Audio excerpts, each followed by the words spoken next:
Hi, this is Ken Wolf from Courtyardly.com, and I'm here with another artist interview.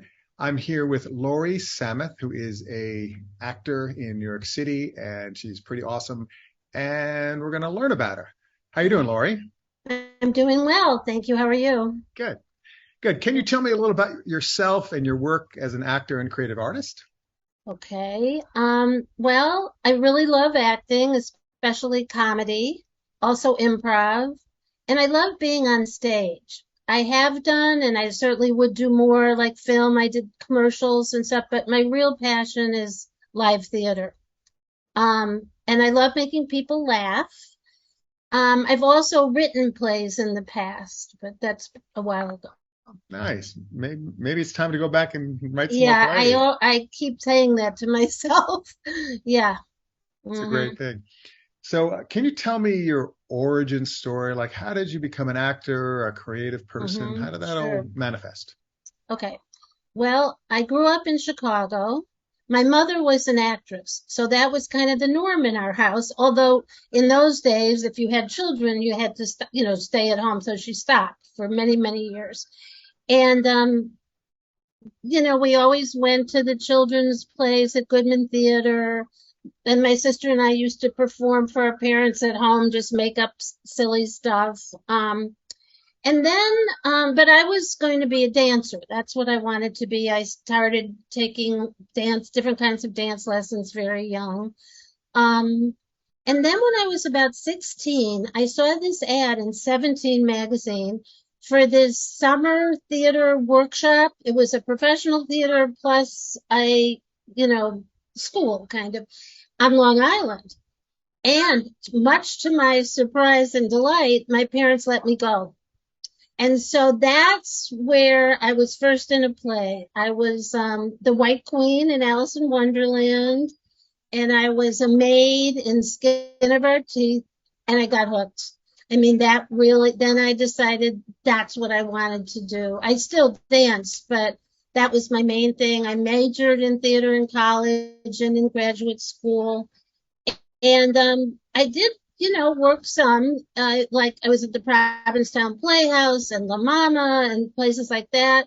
I once even got a call asking me to audition for Saturday Night Live, which I did. That would have been nice. I didn't get it, obviously, but that was good.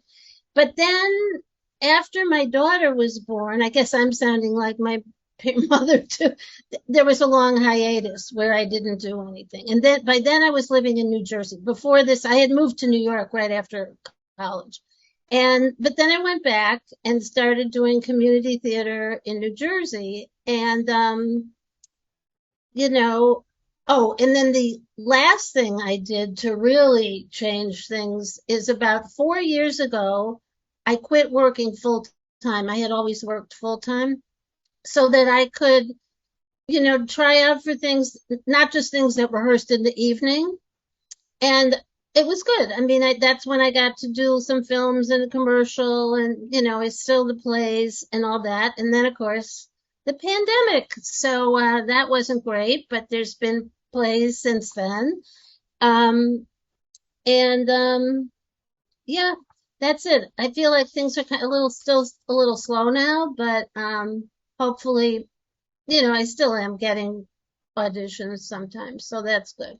Yeah, Yeah, theater is on the way back. It's still yeah. hard. Audiences are still a little reticent, and it's our job as creatives to create great theater so that they'll hmm just have to come. I mean, Yeah, and it's coming, but it's a quite a process, what we're going yeah, through, yeah, and we have to definitely. go. We have to lean into it as artists and make it work.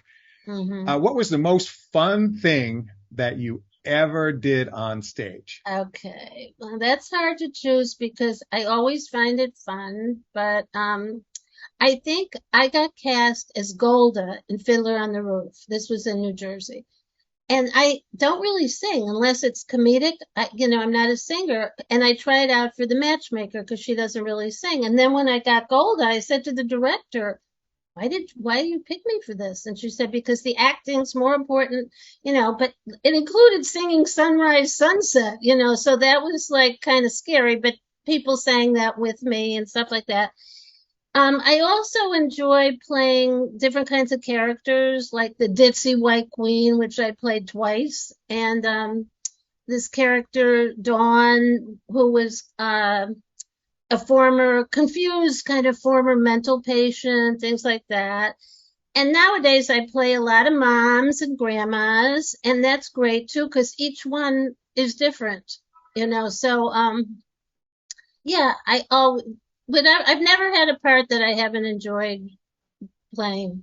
I gotta Nice. say, yeah, yeah. Yeah, it's pretty wonderful that we as adults get to play like children. I know, I Isn't it? know. And it's great that it doesn't matter really how old you are.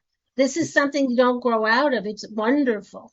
Yeah, It's wonderful, and yeah, I thank it the powers really that be is. every day. Yep. Hmm. So, what are you going to be doing with the Courtyardly platform? It's kind of cool because it's a global platform, an Yeah. ecosystem. Yeah, I love the idea of connecting with other people, other artists and actors worldwide. And I'm thinking maybe there's a possibility of creating projects together, That could be That's really cool. I that's also like great. that they have, learning opportunities. I'm going to look into that more. And, it's a way also to promote if I'm in something, a way to, mention that. But I love the whole idea of this worldwide community. That's so cool. Nice. Amazing. Yeah. Yeah, I really love it. I Yeah. think during the pandemic, I reached out, all over the world, and that's actually Wow. how I met the Courtyardly people. And it's really wonderful what they're doing. It's really super great, Yeah. super fun. Yeah. So Yeah. what's next for you? What's next? Next, well, I'm going to be in two public readings, but it's something. And I am working on writing a one-person show. And Nice. I hope that will be like comedic and also heartfelt, but I have to not get myself too crazy and just keep writing and remembering I can always edit it and stuff like that. Um, and who knows what else? I mean, each day can bring a new possibility. The business of acting can be hard, but I feel like I try to stay positive and never give up because this is what I love to do. And a few years ago, I'm going to show you something at Trader Joe's. There was this card, and I have framed it, and it's sort of my mantra. It says, "It is never too late to be who you might have been." And that kind of scares me in a way, but it also really motivates me, like, right, don't have regrets because you didn't try for something, So, that's where I am. That's Yeah. wonderful. It's never too late to be who you might have been. Hmm. Well, let's send out into the Courtyardly universe and Yeah, also into that's right. this Yeah. universe because why not? We're here. Hmm. There's Right. always opportunity to create. Right. And I just want to thank you for being here for this interview. Well, And I thank hope you. to see It's you. fun. Thank you. And I hope to see you really soon. Me too. Okay. Yeah. Thanks. Okay. Good Thanks so luck with much. everything.